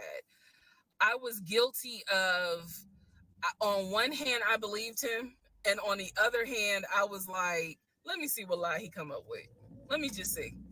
But keep in mind, my brain was really like not rationalizing, not comprehending how deep the lie was. I just thought that no one told him the car was going to be delivered, and he made that up. I had no idea how deep the lie went. So he said, the car's in Spartanburg. It should be delivered this weekend. The weekend came, he had a whole other excuse. I don't remember what the exact excuse was as to why the car was never delivered. I do remember we got into an argument and I was like, don't even worry about it. I'm going to get a new car my damn self. I don't even need your help. Which is probably one of the worst things you can tell a narcissist because they love to be the hero, it's all about them. But I was like, don't even worry about it. I'll get when I have the money to get a car myself, I'll do it. I don't want to hear anything else about a new car. I don't want to hear shit else about a car. Because at this point, I was spending way too much time trying to figure out, are we getting a car? Are we getting a house? Like, what the fuck is going on? Yeah, what the fuck? Always there was an excuse. So when I told him I don't want to hear anything else about a car, and I am not going to a dealership to test drive another car, that ended that whole discussion right there. So this is where I'm going to interject what I believe was happening. I believe that my ex-husband is the type of person, he gets off, nut. He gets off on you being excited about something that he knows you will never get. So I believe that he enjoyed going to car dealerships. He enjoyed watching me test drive a car and get excited about it, knowing. That's really weird. But people do get off on like the crazy shit. I was not going to get it. It is the level of cruelty. And again, I'm telling y'all stuff that I found out way later on. It is the level of cruelty that I still cannot comprehend. So the whole issue about the BMW and the Audi, I think he just enjoyed seeing me get excited and then pull it away. Part 11 coming up. Okay, no. Okay, no, absolutely not. Absolutely not. I can't do anymore today. This lady. Oh my God. It's almost 2 hours of this. Okay, so far, sum it all up. How we sum this up? This lady meets this man. He had 2 different profiles on 2 different websites. Well, I mean, 2 different names. I mean, red flag number 1. I mean, they go on this date. They have the same intentions for each other. COVID happens. She moves him right the fuck in, so they can quarantine together because she didn't want to be alone. So now he's there every day. They fuck, get pregnant. He really goes on a tangent about buying a house, saying he has all this fucking money and different accounts. He works his like really good job. He's talking to his subordinates every day. He's talking to his family every day. She has no real proof, but she just basically is like, I don't know who lies about this stuff, so it has to be real. And by this time, I mean, where we're at, he's like failed on like 3 different homes, 4 different homes, and a car. Lord Jesus. And we're only on part 10. I mean, how you literally have 40 more stories to go. I don't know if I can do it, y'all. I don't know if I can. At least not right now. Okay, I'm gonna do other things. Hopefully my stream and my stuff grows. Because I need to talk about other things. And I'm gonna watch other things. I'm gonna plan to be on Twitch every day. Please subscribe. Follow me on everything else. I'm going to bed. Good night.